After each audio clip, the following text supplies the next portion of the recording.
this is what I know. I know it's just during the year. If you can cut hair, you can be an artist. That's a fact. So.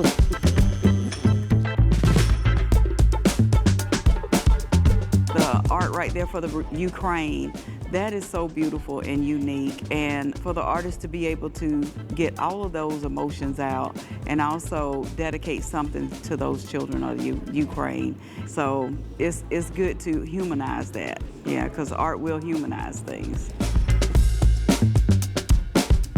I want to document the world we live in, and sometimes the world's not that pretty. And so I kind of want to explore some of the, the more rundown stuff, or maybe there's an old junky vehicle somewhere on the side of the road. I want to paint that. I want to paint things that are overgrown, like nature's kind of taking it back.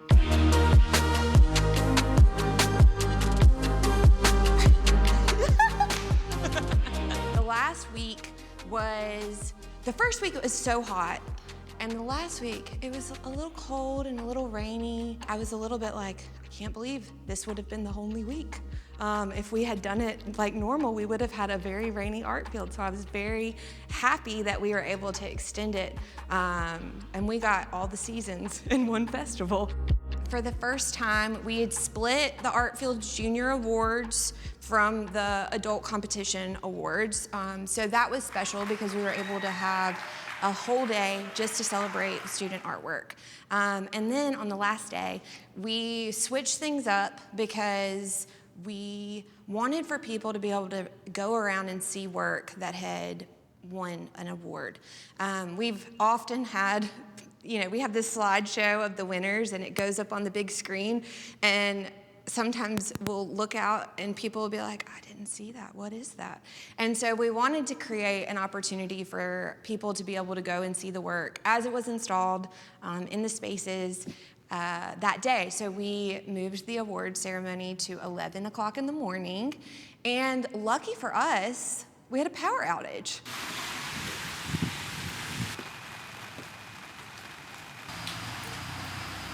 So the award ceremony starts at 11, which is like 4 minutes, and all the power is out in Lake City right now. As always, the ArtFields team is going to pull together and make this thing happen, even if it's in the dark.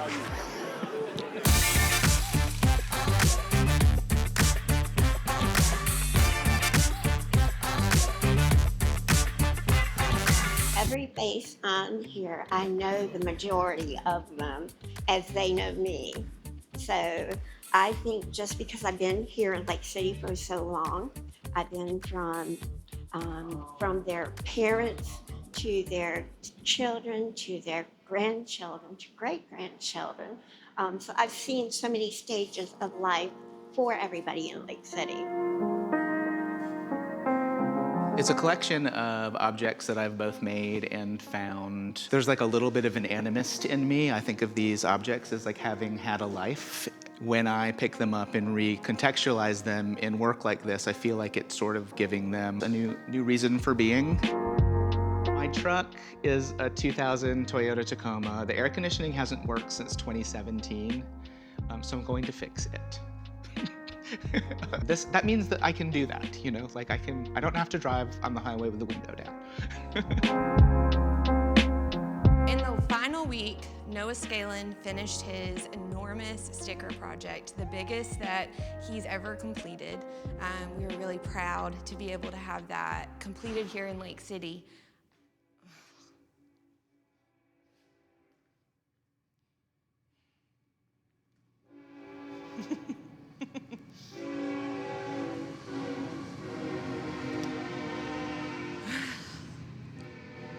So Noah Scalan did this piece, and he did it to the same specs as the original artwork, Heart of the Andes, that is on display at the Metropolitan Museum of Art. And so he has never done anything this big before. When we started to talk about how he would do it, on what kind of surface, and thinking about the logistics of bringing a canvas or panel of that size to Lake City, and thinking about like what kind of truck he would need to be able to do that.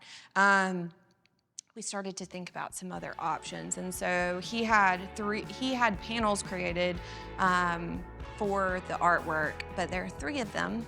And whenever he came, we installed them all flush together. And then he was about to start kind of like slicing them into thirds so that he could pack them up. And we were looking at it and we were like, maybe don't do that. Maybe just leave it here. And so I think storing pieces is always a big concern for artists. Being able to have spaces that they can work large is another reason that people are limited. And so we didn't want for Noah to split it up and for it to sit and not be seen. And so we asked him if we could keep it in Lake City for a little while. And so we have it here. We always have a period of time that we have to clean everything up after the festival. You can imagine there's a lot of de-installation, there's a lot of packing. We sold a lot of artwork this year, which is really exciting. And so now we have to get that shipped off to their new homes.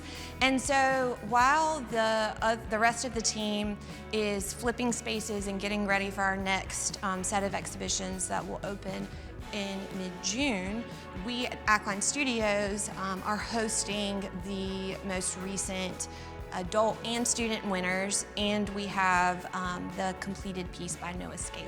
So people will be able to come and take a look at some of the results of the 2026 ArtFields Festival.